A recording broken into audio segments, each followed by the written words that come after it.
Hello everyone and welcome back to another video from Crazy Gamer. In this video, I'm going to show you how to turn off notifications on Outlet's Rush game. So let's get started right away.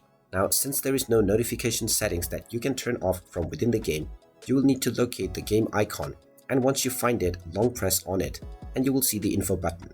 Tap on the info button to end up within the application info page. Now, within this page, underneath privacy, you will see the notifications option. Go ahead and tap on it. And now you will see the allow notifications toggle.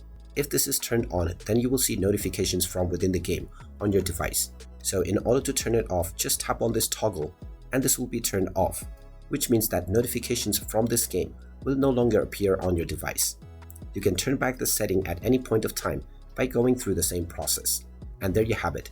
That is how easy it is to turn off notifications on Outlet's Rush game. If you find this video helpful, make sure you hit that like button and subscribe to our channel if you haven't done so already. Also ring that notification bell to never miss another update from us. Thank you for watching and I will see you again in the next video.